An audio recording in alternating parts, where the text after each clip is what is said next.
अयोध्या कांड जो है वो प्रारंभ से ही व्यक्ति को ये दृष्टि देता है कि अपने जीवन की सच्चाइयों से रूबरू होना सीखिए। इसलिए देखो दुनिया को क्या बनकर दिखाते हो वो बात अलग है, पर तुम हो क्या, तुम हो कैसे, तुम्हारे चित्त की दशा कैसी है। अगर जीवन का उत्तरार्ध आ गया है और अभी भी ऐशनाएं वासनाएं, अभी भी भ्रांतियां, अभी भी भ्रम, अभी भी दुष्वृत्तियां, अभी भी द्वेष, अभी भी ईर्ष्या, इसका अर्थ है कि सही दिशा में जीवन नहीं जा रहा। इसलिए स्वयं का निरीक्षण, आत्मनिरीक्षण, दुनिया अपना मुख देखने के लिए दर्पण देखती है और आंख बचा के देखती है, पर राजा दशरथ सबके बीच में बैठकर दर्पण देख रहे, और जैसे ही दर्पण देखा, बड़ा विचित्र सा आचरण है ना, भरी सभा में शीशा देखना। एक समय सब सहित समाज, राजसभा रघुराज विराजा, एक समय सब समाज बैठा है। शीशा मंगाया, शीशा देखा, अपने आप को देखा, अपने टेढ़े मुकुट को देखा, अपनी कमजोर हो गई उंगलियों को देखा, अपने बालों की श्वेत कांति को देखा। क्या देखा? देखा श्रवण समीप भय सित केसा, श्रवण समीप भय सित केसा, मनहु जराठ पान आशय उपदेशा, श्रवण समीप भय सित केसा।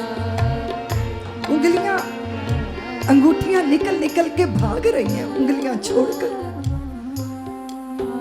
गात ढीले हो गए, चाल डगमग है, श्वेत केस हो गए, वाणी अवरुद्ध हो जाती है, उचित तरीके से देखते नहीं बनता। अब क्या, अब क्या? कदाचित मुझे मेरे दर्पण को देखना चाहिए, कहीं मेरे भीतर दर्प तो नहीं, मेरे अंतर में कहीं दर्प तो नहीं, मेरी बड़ाई का, मेरी बड़ाई का, मेरी ऊंचाइयों का, मेरे विस्तार का मुझे कहीं अहंकार तो नहीं, मुझे किंचित मात्र दंभ तो नहीं। कोई दूसरा हमारा आकलन नहीं कर पाएगा बंधु। जब भी व्यक्ति निरीक्षण करता है अपना, तो अपनी सच्चाइयों से स्वयं परिचित होता है, कोई दूसरा नहीं। हम स्वयं जाने कि हमारी दशा क्या है, अंदर कितने झंझावात हैं, अंदर कितने क्लेश हैं, अंदर कितना कलुष है, समझना तो पड़ेगा ना। और कदाचित इस समझने के लिए हमें क्या करना चाहिए? क्या करना चाहिए? दर्पण देखना चाहिए, मुख को ही नहीं, अपने अंतःकरण को देखना चाहिए। अब नहीं है राज भोगने का समय, अब नहीं है। छोड़ो घर द्वार, चलो हरिद्वार, अब नहीं मालकियत चाहिए। हाँ, अब पुत्र वधू आ गई है, उसको सौंपो और सुरखरू हो जाओ, उसे समझाओ परंपरा क्या है, व्यवहार क्या है, व्यवहार कोशाग्रता क्या है। हा? होना चाहिए ना देवियों। अब तुम तो कहती हो दीदी माँ, जब बेटे का ब्याह हो जाएगा ना तब सत्संग करेंगे, और हमने कहा बेटे का ब्याह तो हो गया, अब तो कहती हूँ वो पता नहीं क्या क्या गुल खिलाएगी अगर घर छोड़कर आ गई तो। अब उस पर भरोसा नहीं हो रहा। दीदी माँ पहले ज़्यादा शांति थी, अब तो बिल्कुल शांति नहीं है। तो हमने क्या हो गया? बोले जब से बहू आई है घर में बड़ी अशांति है।